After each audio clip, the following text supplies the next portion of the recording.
Hello everyone, this is Farheen. तो आज हम इस वीडियो में बात करने वाले हैं इंफॉर्मेशन ऑफ कंप्यूटर की। कंप्यूटर के कितने टाइप्स ऑफ वर्जन्स हैं, ये कैसे वर्क करता है। तो सबसे पहले बात करते हैं इंफॉर्मेशन ऑफ कंप्यूटर की।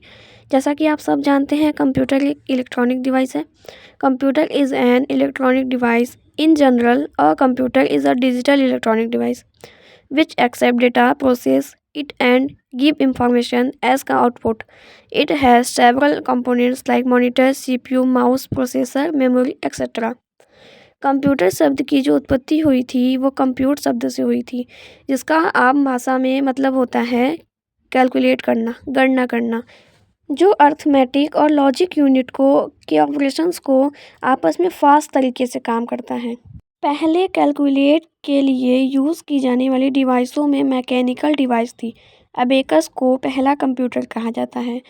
इसके बाद पास्कल, लॉरेंस, जैकब, टासाबेरी आदि कई लोगों ने डिवाइसें बनाई, लेकिन किसी ने भी उन डिवाइसों में मेमोरी इंक्लूड नहीं कराई थी। इन लोगों के डिवाइस इन्वेंट करने के बाद चार्ल्स बेबेज ने 17वीं शताब्दी में एनालॉजिकल और डिफरेंस मशीन का इन्वेंट किया। उन्होंने इन मशीन में मेमोरी डाली, इसलिए चार्ल्स बेबेज को फादर ऑफ कंप्यूटर कहा जाता है। अब बात करते हैं जनरेशन ऑफ कंप्यूटर की। कंप्यूटर के कितने जनरेशन्स हैं। Computer are divided in these forms of generations. Here the generation have been describe times wise as well as technologies used. First generations of computer 1942-1956. It had been used vacuum tube technology for a calculation is very fast. Second generation of 1956 to 1963. इस generation में transistor का use किया गया था, जिसने computer के size को थोड़ा छोटा और वर्क करने में फास्ट कर दिया। Third generations of 1964 to 1971. In the third generations of computer, it had been used integrated circuits, इसे IC भी बोला जाता है, which made this faster, compatibility and trustful as well. इसे ज़्यादा भरोसेमंद बनाया गया। Fourth generations of 1971 to 1985. In this generations of computer, there had been used microprocessor inside to work better compatibility. This is the most reliable.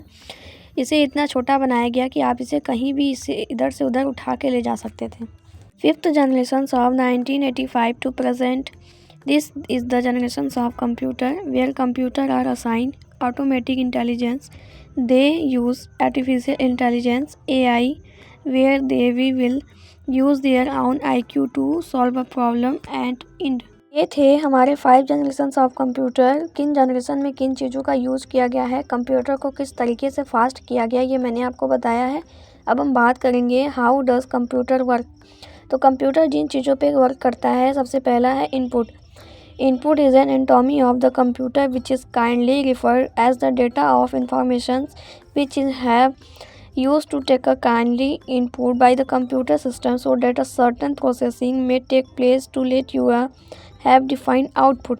अगर हमें आप अपने system पे किसी भी चीज़ का आउटपुट देखना चाहते हैं तो हमें पहले उस पर इनपुट कराना पड़ता है।